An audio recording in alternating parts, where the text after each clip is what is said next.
അപ്പോൾ നമ്മുടെ ഈ ഹൈന്ദവ സമൂഹത്തിൽ അത്യന്താപേക്ഷിതമായ ഒരു കാര്യമാണ് ധ്യാനം. ധ്യാനത്തിന് ഇരിക്കുന്ന സമയം നമ്മുടെ ഋഷീശ്വരന്മാർ ഒക്കെ ഇരുന്നിരുന്നത് തോലിൻ്റെ പുറത്താണ്. മാനിൻ്റെയോ ആനയുടെയോ ഒക്കെ തോലിൻ്റെ പുറത്താണ്. ഇന്ന് നമ്മൾ തോലിൻ്റെ പുറത്ത് ഇരിക്കാൻ നോക്കരുത്. തോലിൻ്റെ പുറത്ത് ഇരിക്കാവുന്ന ഞാൻ പറഞ്ഞു പോയെങ്കിൽ ഞാൻ കൂടെ ചെയ്തിട്ടുണ്ട്.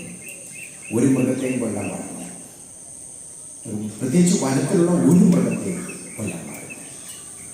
അപ്പോൾ നമ്മളെന്താ നാട്ടിൽ ചെയ്യുന്നത്? ഈ തോലൊക്കെ പൊളിക്കൊണ്ട് വന്ന് നമ്മുടെ ശാന്തിക്കാർക്കും നമ്മുടെ ക്ഷേത്രത്തിലെ ചടങ്ങുകൾക്കൊക്കെ ഇരിക്കാൻ പറ്റുന്നില്ല.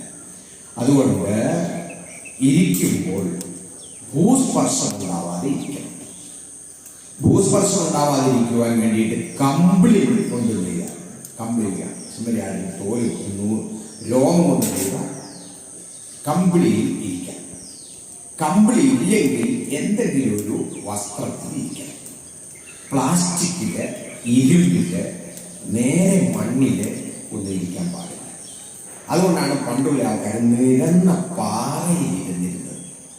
അപ്പോൾ നമ്മൾ ധ്യാനിക്കാനോ ജപിക്കാനോ ഇരിക്കുന്നുണ്ടെങ്കിൽ ഓർക്കുക, യാതൊരു കാരണവശാലും നമ്മൾ വെറും തറയിൽ ഇരിക്കാൻ പാടില്ല. വെറും തറയിൽ.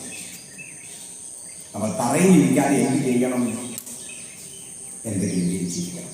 അതിൽ പ്ലാസ്റ്റിക് പായ, പ്ലാസ്റ്റിക് കസേര ഒന്നും ഉപയോഗിക്കരുത്. അതിനായിട്ട് നമ്മളുടെ ഗുരുക്കന്മാര്, കാരണവന്മാര് പറഞ്ഞിട്ടുണ്ട്. എന്തിനാണ് ഇരിക്കുന്ന സമയത്ത് കണ്ണുകൾ അടച്ച് മനസ്സിനെയും ബുദ്ധിയെയും ഏകാഗ്രമാക്കണം. പറയാറില്ല, അരമണിക്കൂർ ഞാൻ ധ്യാനിക്കും, 2 മണിക്കൂർ ധ്യാനിക്കും, 3/4 മണിക്കൂർ ധ്യാനിക്കും. ഒന്നും നടക്കില്ല. ഒരു മനുഷ്യനെ സംബന്ധിച്ചിടത്തോളം സെക്കൻഡുകൾ മാത്രം, അത്ര വലിയ കടുകട്ടി ഉപാസകന് മാത്രമേ കുറച്ചുകൂടി നീണ്ടു നിൽക്കാൻ പറ്റുള്ളൂ. മിനിറ്റുകളൊന്നുമില്ല, ചെറിയ സമയങ്ങൾ മാത്രമേ ധ്യാനമുള്ളൂ.